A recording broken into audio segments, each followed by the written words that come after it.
34 സങ്കീർത്തനം 18 വാക്യം. ഹൃദയം നുറുങ്ങിയവർക്ക് യഹോവ സമീപസ്ഥൻ, മനസ്സ് തകർന്നവരെ അവൻ രക്ഷിക്കുന്നു.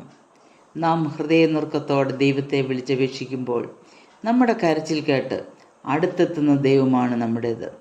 തിരുവചനത്തിൽ നിന്നും അങ്ങനെയുള്ള ചില ഉദാഹരണങ്ങൾ. 1. ഹന്ന. അവളുടെ പ്രതിയോഗിയായ പെനിന്ന അവളെ വ്യസനിപ്പിച്ചുകൊണ്ടിരുന്നു. 1 ശമൂവേൽ 1:6.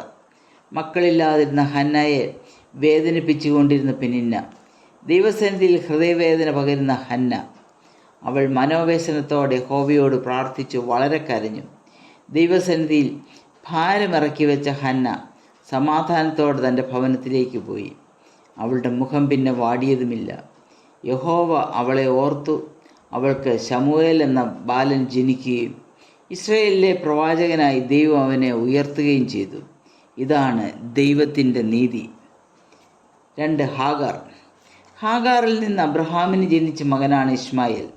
എന്നാൽ സാറയിലൂടെ അബ്രഹാമിന് ഇസഹാക്ക് ജനിച്ചപ്പോൾ സാറയുടെ വാക്കനുസരിച്ച് ഹാഗാറിനെയും മകനെയും അബ്രഹാം പുറത്താക്കുന്നു.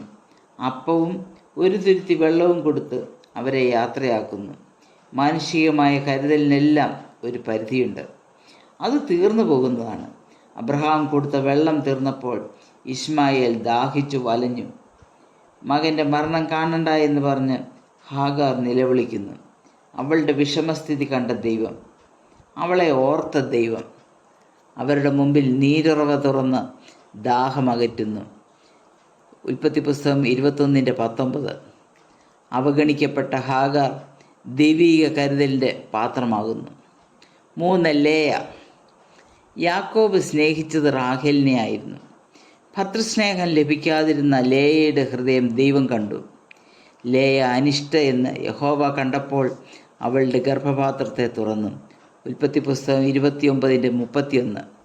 വചനം നാം പഠിച്ചാൽ പുരോഹിത ഗോത്രമായ ലേവിയും രാജാക്കന്മാരുടെ ഗോത്രമായ യഹൂദയും ലേയിൽ നിന്നാണ് ജനിച്ചത്. നമ്മുടെ കർത്താവ് ജഡാവതാരം എടുത്തതും യഹൂദാ ഗോത്രത്തിലായിരുന്നുവല്ലോ. പിതാക്കന്മാരുടെ കല്ലറയിൽ അടക്കപ്പെടുവാൻ ഭാഗ്യം ലഭിച്ചതും ലേയയ്ക്കാണ്. പക്ഷപാതമില്ലാത്ത ദൈവത്തിൻ്റെ പ്രവർത്തനം. 4. യോസഫ്. സഹോദരന്മാർ അടിമയായി വിറ്റ യോസഫ് മിസ്രൈമിൽ പോത്തിഫേറിൻ്റെ ഭവനത്തിൽ ഒരു അടിമയായി തുടരുമ്പോഴാണ് യജമാനത്തിയുടെ കാപട്യം കാരണം തടവിലാക്കപ്പെടുന്നത്. യഹോവ യോസഫിനോട് കൂടെ ഉണ്ടായിരുന്നുവെന്ന് ഈ അധ്യായങ്ങളിൽ പല ഭാഗത്തു നിന്ന് നമുക്ക് കാണാം. സഹോദരന്മാർ തള്ളിയപ്പോഴും ദൈവം തന്നോട് കൂടെ ഉണ്ടായിരുന്നു.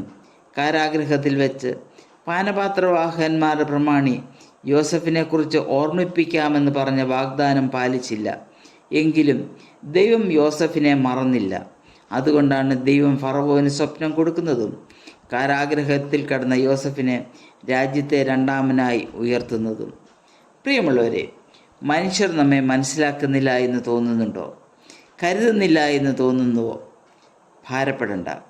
ഹന്നായെ ഓർത്ത, ഹാഗാറിനെ കണ്ട, ലേയയെ മനസ്സിലാക്കിയ, യോസഫിനെ ഉയർത്തിയ ദൈവം നമ്മെ കാണുന്നു, അറിയുന്നു, മറക്കാതിരിക്കുന്നു.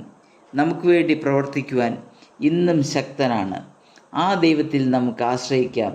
ദൈവനാമം മാത്രം മഹത്വപ്പെടട്ടെ.